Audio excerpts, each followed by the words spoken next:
Hello! We are so excited to show you our native speech capabilities. Welcome back to the English journey. Today we are doing something a little different and a lot of fun. We are playing a game of truth or dare. My name is Anna, and I am here to guide you through the social language of games and honesty. And I am Abel. I'm so glad to be here with you, Anna. Playing games is one of the best ways to learn English because it forces you to use the language in a natural, spontaneous way. Today, we want to show you how to share stories, face challenges, and have a laugh, all while improving your listening skills. Now, before we dive into the game itself, I want to take a moment to explain something important. So many of our listeners ask us, how do I practice English outside of a classroom? And my answer is always the same. You practice by putting yourself in situations where language has a real purpose.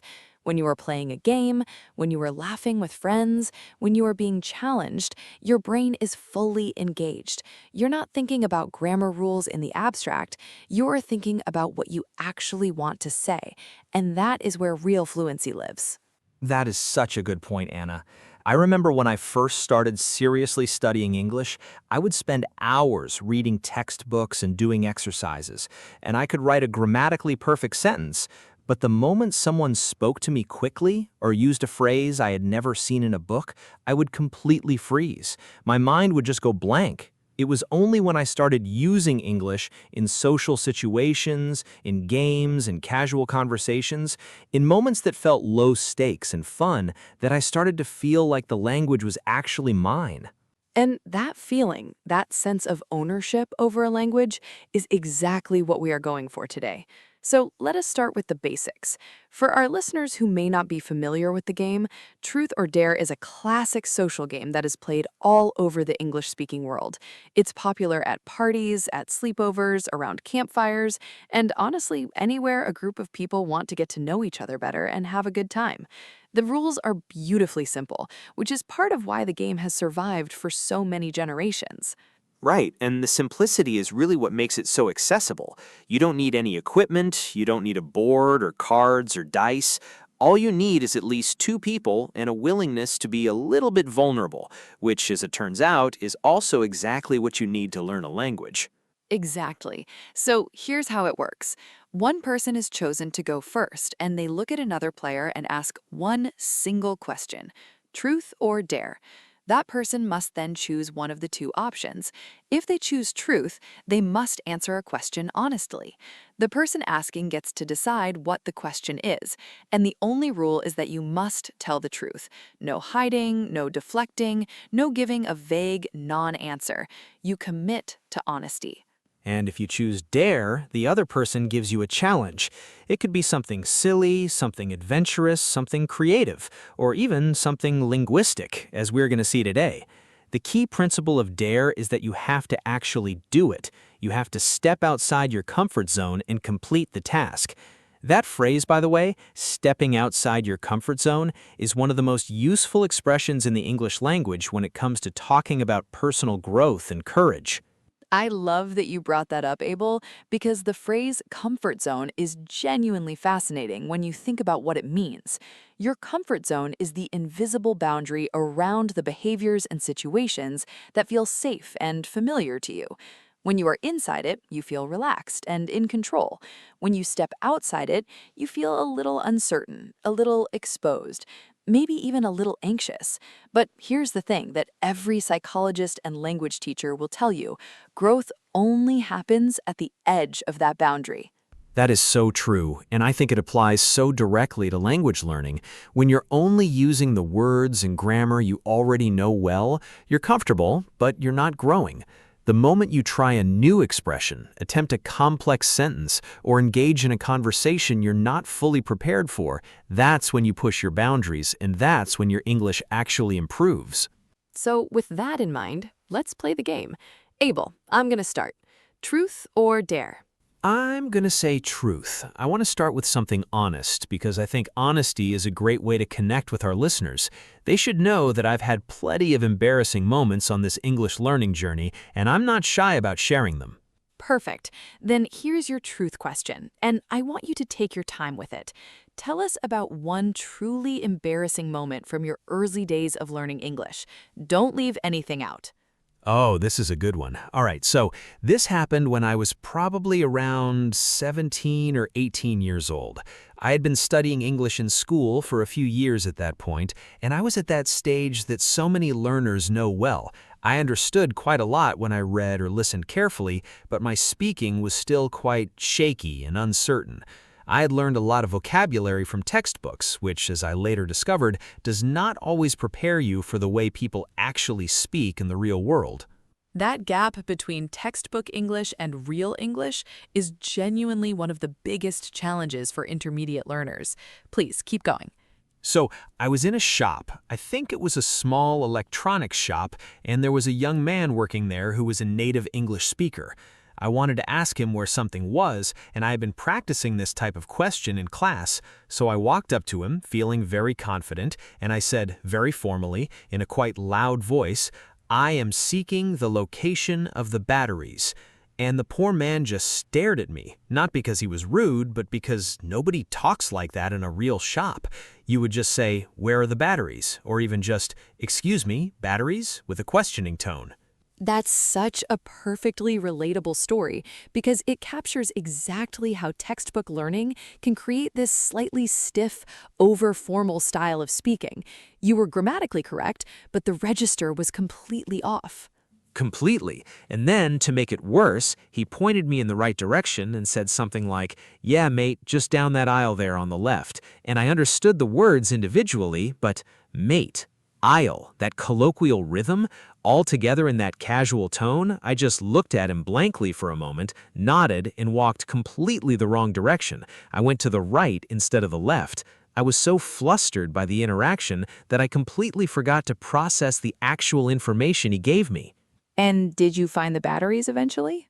I wandered around that shop for probably 5 full minutes before I just left without them. I was too embarrassed to go back and ask again. I went home, and honestly, I felt quite defeated. But looking back, that moment taught me so much. It taught me that authentic, spontaneous English is a completely different skill from the English we study in controlled classroom settings. And it taught me that feeling embarrassed is not a reason to stop. It's actually a sign that you care, that you're trying, and that you're right on the edge of learning something new. That story is so valuable, Abel, and I want to highlight something important from a language perspective. Notice how Abel told that story. He used the past tense consistently and naturally throughout. He said, "I had been studying, I was in a shop, I walked up to him, I said, he stared, I understood." He was moving fluidly between simple past and past continuous, which is a really important skill for telling narratives in English. The simple past tells us the individual completed actions, and the past continuous gives us the background, the ongoing situation that was already happening when those events occurred. It's something that becomes more natural with practice. When I first started telling stories in English, I would default to the simple past for everything, and it made my stories sound quite flat and choppy. Learning to layer in that background context with the continuous forms really changed how my storytelling felt in English. All right, now it's your turn, Abel. Ask me. Okay, Anna, truth or dare? I am going to choose dare because I think it is important to model courage for our listeners. Excellent. Then here is your challenge. I dare you to describe your absolute dream life in 60 seconds. But the rule is that you can only use high-level descriptive adjectives. No basic words like nice or good. You need to reach for the more sophisticated vocabulary. This is a fluency challenge and a vocabulary challenge at the same time. Are you ready? I am absolutely ready. Here we go. My dream life would be intellectually stimulating above all else. I would wake up in a sunlit, tranquil space, surrounded by an eclectic collection of books and perhaps the soft, melodic sound of rain against tall windows. My mornings would be unhurried and contemplative. My work would be purposeful, collaborative, and deeply fulfilling. I would spend my afternoons in lively, stimulating conversations with passionate, curious people who challenge my assumptions and broaden my perspective. I would travel frequently to remote, culturally rich destinations where I could immerse myself in unfamiliar traditions and languages. My evenings would be convivial, shared with warm-hearted, genuine people over nourishing meals and candid conversations. And I would go to sleep each night feeling grateful, settled, and genuinely content. That was genuinely beautiful, Anna, and the vocabulary was stunning. Listeners, let me highlight just a few of those adjectives for you. Anna used contemplative, which means thoughtful and reflective, given to deep thinking. She used convivial, which is a wonderful word that means relating to a social atmosphere that is friendly, lively, and enjoyable.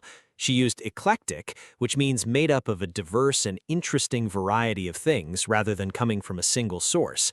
And she used candid, which is very important in today's theme because candid means open, honest, and straightforward, without pretense or concealment.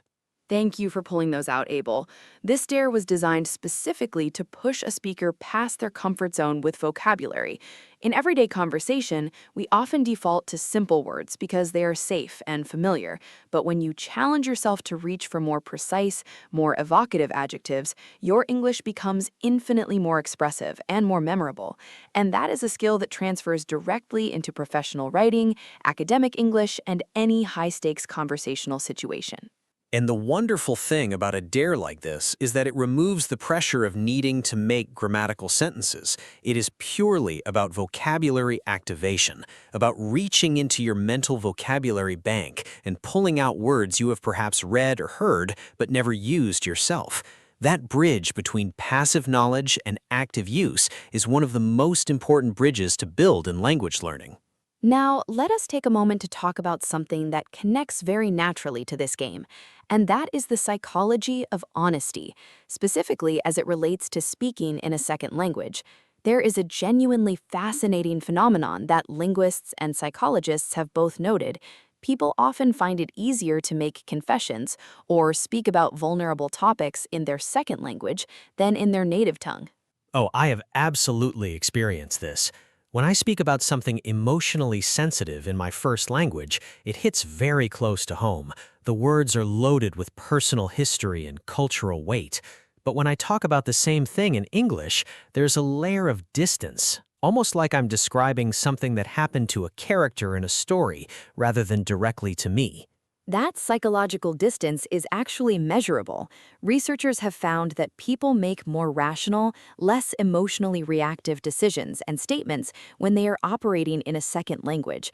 The emotional charge of the native language is deeply embedded in the brain from childhood, whereas a second language is stored and processed slightly differently.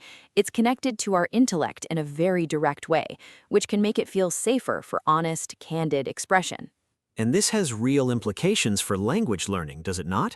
It means that this game, Truth or Dare, is actually a psychologically sound method for practicing authentic, honest self-expression in English.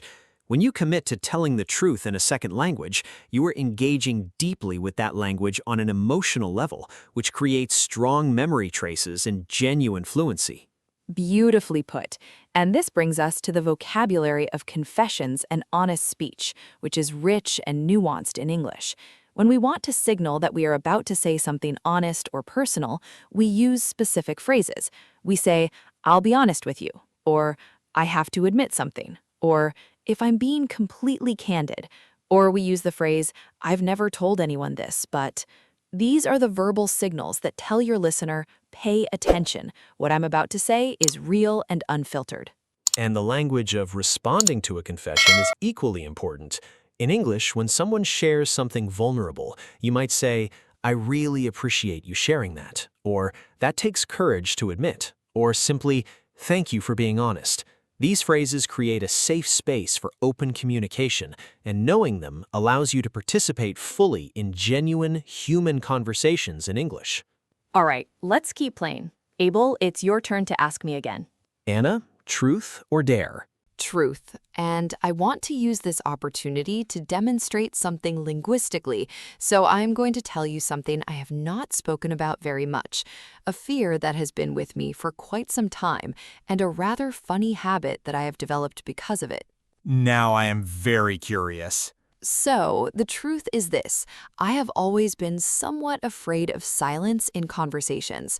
Not comfortable silence between close friends, that is lovely, but the awkward silence that falls in the middle of a conversation with someone I do not know well. I have experienced that kind of silence many times throughout my life, and something about it makes me feel quite anxious.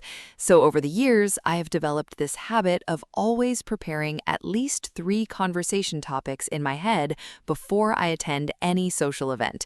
Just 3 little ideas, things I could bring up if the conversation begins to lag. That is actually incredibly endearing, and I suspect a lot of our listeners can relate to that. The fear of awkward silence is very common. It is extremely common, and it has a name in psychology. It is sometimes connected to what is called conversational anxiety, or the fear of social awkwardness. But what I love about this habit I have developed is that it is actually quite a useful one, not just in social situations, but in language learning. Preparing topics is essentially preparing vocabulary sets.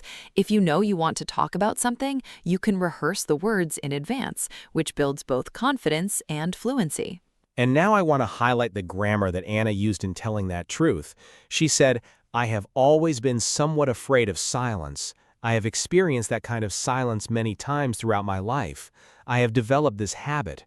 These are all present perfect structures, and they are perfect for this context because the present perfect connects the past to the present. These are not things that happen once at a specific moment in the past. These are experiences and states that started at some point and are still relevant, still connected to who Anna is right now. That is exactly right. And that distinction is so important for intermediate learners to understand. The present perfect is not just a tense, it's a perspective. It says, I am connecting my history to this present moment. I am sharing something about myself that stretches from the past into the now. When you use it well, it makes your self-expression feel much more layered and authentic. All right, I am enjoying this so much. Let us do one more round, and this time I want us to do a purely linguistic dare. Anna, truth or dare? Dare, let's do the linguistic challenge. Wonderful. Here's your dare. I'm going to give you 4 idioms, and you must use each one naturally in a sentence in the context of something that could happen in real everyday life. The idioms are bite the bullet, burn your bridges, hit the nail on the head, and be in someone's shoes. You must use all 4 in a connected, flowing response. What a wonderful dare. All right, let me think for just a moment. Here we go. I think that when you're learning a new language, there comes a point where you simply have to bite the bullet and start speaking to native speakers, even when you feel completely unprepared, because waiting for perfect confidence means you will never begin. And in those moments, it helps to think about what it would be like to be in the shoes of someone who has already achieved fluency. Imagining their journey can give you the courage to keep going. Of course, it's important not to burn your bridges with your own language and culture in the process, because your native language is a foundation, not a limitation. And I think what our listeners have already understood by this point in today's episode really hits the nail on the head. The fastest path to fluency is not found in textbooks alone, but in real, emotionally engaged, spontaneous use of the language. That was masterful, absolutely masterful. And now let's properly explain those 4 idioms for our listeners who may not be familiar with all of them. To bite the bullet means to endure a painful or difficult situation that cannot be avoided. It means to stop hesitating and face something hard with determination. The origin is actually quite vivid. Before modern anesthesia, soldiers undergoing surgery would be given a bullet to bite down on to help them cope with the pain. So to bite the bullet is to face something tough head-on. And to burn your bridges, or sometimes to burn your boats, means to do something that permanently destroys a relationship or closes off a path you might want to return to later. It comes from ancient military strategy, where a general might order his soldiers to burn the boats they arrived on so that retreat was impossible, and they had no choice but to fight forward. In modern usage, if you burn your bridges with a former employer by leaving on very bad terms, for example, you have made it impossible to go back to that relationship. And to be in someone's shoes means to be in their situation, to experience life from their perspective, to understand what they're going through from the inside. It's a wonderfully empathetic idiom because it asks you to literally imagine inhabiting someone else's life. We use it when we want to encourage empathy, as in, imagine being in her shoes, or I wouldn't want to be in his shoes right now. And to hit the nail on the head is perhaps the most versatile of the four. It means to describe or identify something with perfect accuracy, to say or do exactly the right thing. Imagine hitting a nail squarely on the head with a hammer. It goes in cleanly and directly. When someone hits the nail on the head, their words land with exactly the right precision. We use it to validate someone's insight or observation. I want to take a moment now to talk about why games like Truth or Dare are so powerful for building genuine social bonds, and why this matters for language learning. Because I think sometimes learners focus entirely on the mechanics of language and forget that language is fundamentally a social technology. It exists to connect us with other human beings. That is such a foundational point. Language did not evolve so that we could pass grammar tests. It evolved so that we could form alliances, share information, express love, negotiate, comfort each other, and build community. And games like Truth or Dare tap directly into those ancient social functions. When you play this game, you are doing something that human beings have done around fires and tables and in living rooms for generations. You are revealing yourself. You are asking others to reveal themselves. And in that mutual vulnerability, you are creating trust. And the English required for that kind of connection is quite specific. It is not the English of formal presentations or academic writing. It is the English of follow-up questions and warm responses. It is phrases like, "Wait, I want to understand more about that," or "How did that make you feel?" or "I had no idea you felt that way," or even just, "Really? Tell me more." These small phrases do enormous social work. They do, and they're also excellent listening comprehension tools. When you ask a good follow-up question, you are proving to your conversation partner that you were genuinely listening, that you processed what they said, and you want to go deeper. In English-speaking cultures, this is one of the highest social compliments you can pay someone. It says, "You are interesting to me, and I want to understand you more fully." And think about how this applies in the context of our game today. Every time I shared a story, you asked me a follow-up question. Every time I made a confession, I reflected it back and highlighted something specific from what you said. We were not just taking turns talking, we were building on each other. And that building is what conversation actually is. That is what makes language feel alive. I also want to address something for our listeners who might be feeling that this kind of spontaneous, game-based interaction feels very far from where they are right now in their English journey. If you are at the beginning or the middle of your journey and the idea of playing Truth or Dare in English with a native speaker feels impossibly daunting, I want to tell you something important. You do not need a native speaker to practice this. You can play it with a friend who is also learning English. You can even play it with yourself as a journaling or speaking exercise. The dare can be a written dare. The truth can be a spoken response to a question you write down and then record yourself answering. That is such a practical suggestion, and it is one I genuinely wish someone had given me earlier in my language learning journey. The idea that you need a perfect situation, a perfect partner, or a perfect level to start practicing authentic language is one of the most limiting beliefs a learner can hold. The truth is, any practice is better than no practice, and creative, emotional, personally meaningful practice is almost always better than mechanical, repetitive drills. And what today's episode has tried to demonstrate through the rounds of the game, through the vocabulary explanations, through the personal stories and the idiom challenge is that meaningful practice does not have to feel like work. It can feel like play, like connection, like honest and enjoyable conversation. That feeling of ease and engagement is not a sign that you are not working hard enough. It's actually a sign that you are learning at your most efficient. The brain learns best when it is in a state of relaxed alertness, when it is engaged and interested, but not stressed or overwhelmed. A good game, a warm conversation, a funny story, these create exactly that state. And in that state, vocabulary sticks, grammar patterns become intuitive, and the language starts to feel less like a subject you were studying and more like a medium you were living in. I have genuinely loved every moment of this episode. Playing Truth or Dare in English has given us the opportunity to explore past tense narration, present perfect self-expression, descriptive vocabulary, idiomatic language, the psychology of honesty, and the social architecture of genuine conversation, all within a single joyful framework. That is the power of context. That is the power of play. And to every single listener who made it to this point in the episode, you have just done something remarkable. You have spent 20 minutes fully immersed in slow, natural, authentic English conversation, and you have done so while learning vocabulary, grammar, and cultural insights simultaneously. That is not a small thing. That is exactly the kind of deep, sustained listening practice that moves the needle on your fluency in a real and lasting way.